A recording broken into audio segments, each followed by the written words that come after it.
महमूद खिलजी को मिट्टी में मिला दूंगा।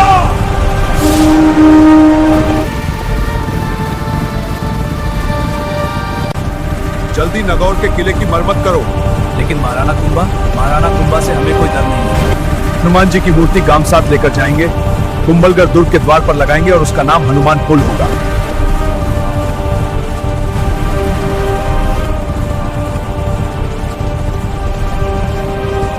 ये कहानी है मेवाड़ की शौर्य, स्वाभिमान और स्वतंत्रता की कहानी। वो राजवंश जिसने कभी पराजय स्वीकार नहीं की। अगर आप राजस्थान जीके या किसी भी कंपटीशन एग्जाम की तैयारी कर रहे हैं तो ये वीडियो आपके लिए बहुत उपयोगी है। आज हम जानेंगे महाराणा कुंभा का इतिहास। 1400 ईस्वी में सिसोदिया राजपूत वंश में महाराणा कुंभा का जन्म हुआ।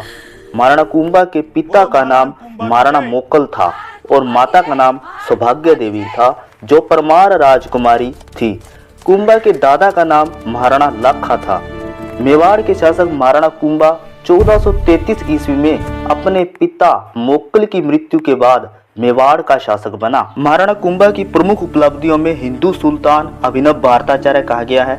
इसके अलावा महाराणा कुंभा को हाल गुरु, पहाड़ी दुर्गों का स्वामी होने के कारण, राणो रासो साहित्यकारों का आश्रयदाता होने के कारण, राजगुरु राजनीति में दक्ष होने के कारण, अभिनव भारताचार्य संगीत में विपुल ज्ञान होने के कारण, हिंदू सुल्तान मुस्लिम साहित्यकारों व गुजरात तथा दिल्ली सुल्तानों के द्वारा, चाप गुरु धनु विद्या में निपुण होने के कारण, शैल गुरु पर्वतों का स्वामी होने के कारण, दान गुरु दानवीर होने के कारण, परम गुरु राजाओं का सबसे बड़ा गुरु होने के कारण, नव्य भारत कीर्ति स्तंभ प्रशस्ति में महाराणा कुंभा को नव्य भारत कहा गया है।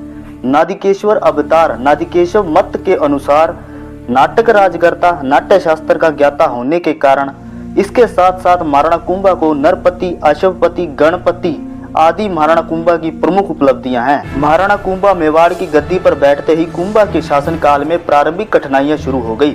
महाराणा कुंभा के पिता मोकल की हत्या के बाद मेवाड़ की आंतरिक स्थिति कमजोर हो गई और तीनों ओर मालवा, गुजरात और नागौर के मुस्लिम शासक ने द्वारा मेवाड़ को हथियाने का प्रयास शुरू हो गया। इसके बाद महाराणा कुंभा व मालवा के सुल्तान महमूद खिलजी के बीच तनाव बढ़ने लगा और इसका प्रमुख कारण था कि महमूद खिलजी ने महपा पवार को शरण दी, जो महाराणा कुंभा के पिता मोकल के हथियारे में से एक था। महाराणा कुंभा ने महमूद खिलजी से महपा पवार को देने की मांग की, परंतु महमूद खिलजी महपा पवार को देने से इनकार कर दिया। खिलजी को मिट्टी में मिला दूंगा। और इसी कारण महाराणा कुंभा व मालवा के सुल्तान महमूद खिलजी के बीच एक युद्ध हुआ, सारंगपुर का युद्ध। 1437 ईस्वी में महाराणा कुंभा व महमूद खिलजी के बीच सारंगपुर का युद्ध हुआ और इस युद्ध में महाराणा कुंभा ने महमूद खिलजी को पराजित कर दिया। सारंगपुर के युद्ध की विजय के उपलक्ष्य में महाराणा कुंभा ने चित्तौड़ में विजय स्तंभ का निर्माण करवाया। विजय स्तंभ का निर्माण 1440 से 1448 ईस्वी के बीच करवाया था। विजय स्तंभ को विष्णु ध्वज भी कहा जाता है। इसकी ऊंचाई 122 फीट है और यह 9 मंजिल इमारत है। विजय स्तंभ को भारतीय मूर्ति कला का विश्वकोश कहा जाता है। विजय स्तंभ के सूत्रधार जेता नापा पुंजा है। विजय स्तंभ पर 1949 ईस्वी में डाक टिकट भी जारी किया जा चुका है। विजय स्तंभ को मूर्तियों का अजायबघर भी कहा जाता है।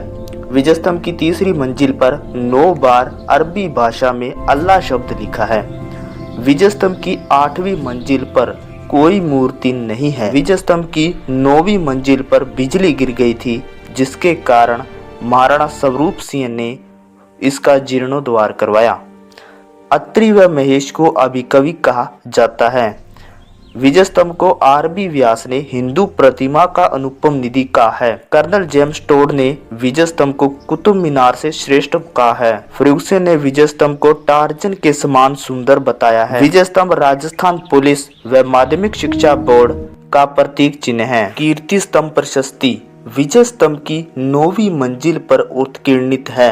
इसकी रचना अत्रि व महेश ने की थी। आवल बावल की संधि या राठौड़ सिसोदिया संधि या मारवाड़ मेवाड़ संधि भी से कहा जाता है। आवल बावल की संधि 1453 हमरा बिच हुई। यह संधि 1453 से 1454 ईस्वी के बीच हुई थी। यह संधि राव जोधा तथा महाराणा कुंभा के मध्य हुई और इस संधि द्वारा मारवाड़ मेवाड़ सीमा का निर्धारण हुआ। जहाँ खेजड़ी का पेड़ वह मारवाड़ और जहाँ आम का पेड़ वो मेवाड़ होगा। जहां आम का पेड़ होगा वहां मेवाड़ होगा और जहां खेजड़ी का पेड़ होगा वहां मारवाड़ होगा। ये हमारी संधि है, हम सहमत हैं।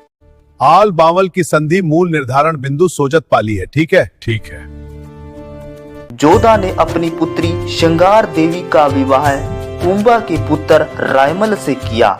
श्रृंगार देवी ने चित्तौड़ में गोसुंडा बावड़ी का निर्माण करवाया। इसके बाद महाराणा कुंभा ने मारवाड़ के कुछ क्षेत्रों पर भी अधिकार कर लिया, जिनमें नागौर क्षेत्र प्रमुख था। फरिश्ता के अनुसार नागौर के स्वामी फिरोज खां के मरने के बाद उसका बेटा शम्स खां नागौर का स्वामी बना, लेकिन उसके छोटे भाई मुजाहिद खान ने शम्स खां को नागौर से निकाल दिया और शम्स खां भागकर महाराणा कुंभा के पास चला गया।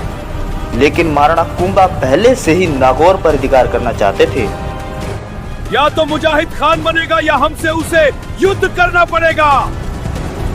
इसलिए महाराणा कुंभा नागौर पर आक्रमण करने की चेतावनी दी, लेकिन वहां के सैनिकों ने बिना लड़े ही हार मान ली और शम्स खां को नागौर का स्वामी माना। लेकिन महाराणा कुंभा ने शम्स खां को गद्दी पर बैठाने से पहले उससे शर्त रखी कि उसे नागौर के किले को खंडित किया जाएगा, दूसरा मेवाड़ का अधिकार रहेगा। नागौर, जैसी आज्ञा महाराज।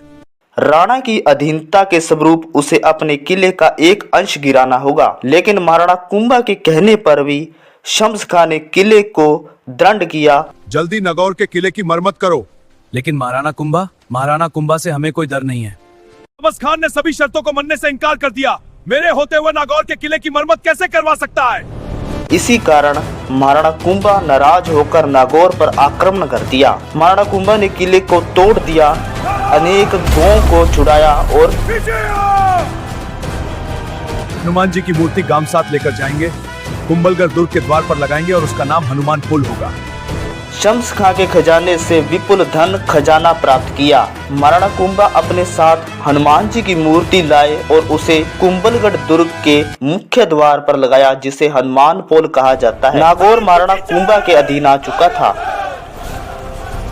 महाराणा कुंभा की बढ़ती हुई शक्ति को देखकर मालवा के सुल्तान महमूद खिलजी व गुजरात के सुल्तान कुतुबुद्दीन के बीच एक संधि हुई, जिसका नाम चंपानेर संधि था। चंपानेर की संधि कुछ 1436 की है।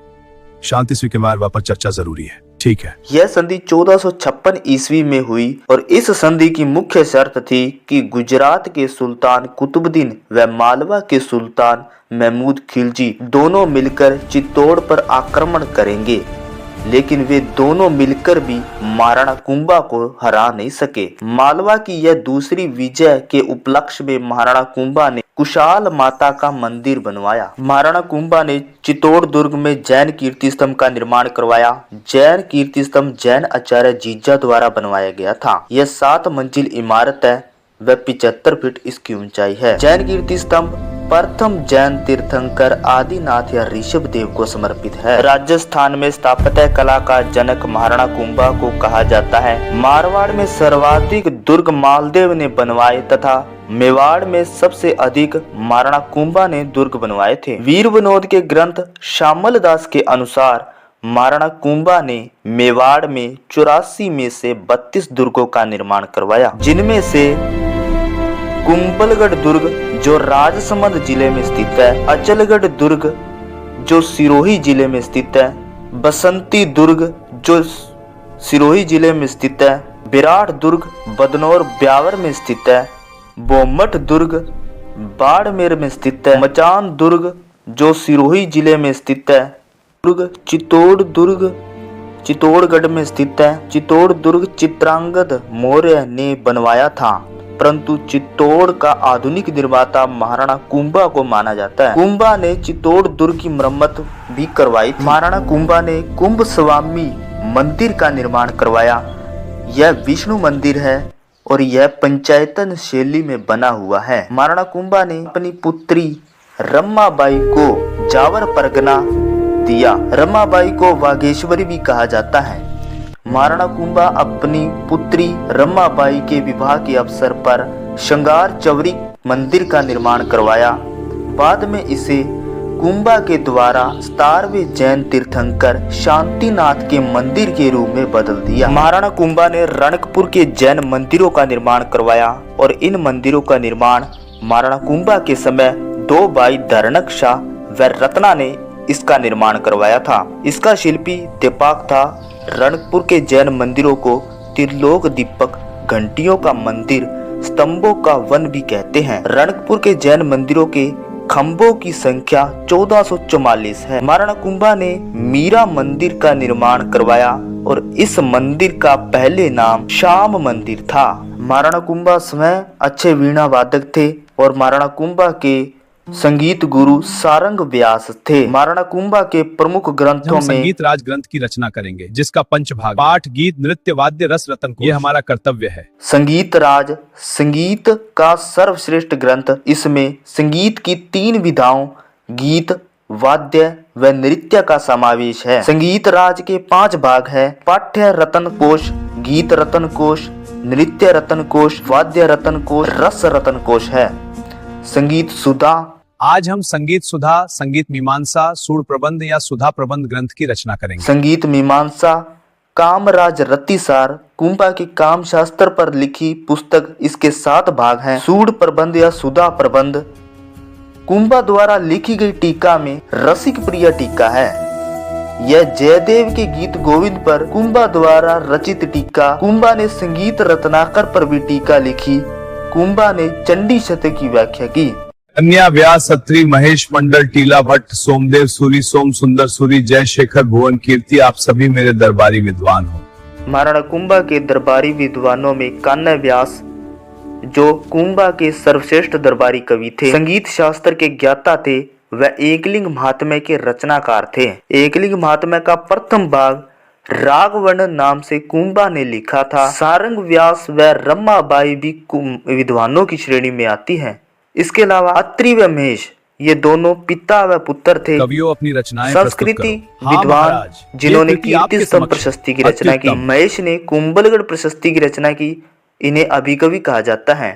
टीला भट्ट और कुंभा के दरबारी विद्वानों में सोमदेव सूरी, सोम सुंदर सूरी, जयशेखर और भुवन कीर्ति थे। मंडन गुजराती ब्राह्मण खेता का पुत्र, कुंभा का सर्वश्रेष्ठ शिल्पी, कुंभलगढ़ दुर्ग का शिल्पीकार। कुंभा के समय बनाई गई इमारतों का निर्माण मंडन के वास्तुशास्त्र के अनुसार हुआ था। कुंभलगढ़ दुर्ग का शिल्पी मंडन ही था।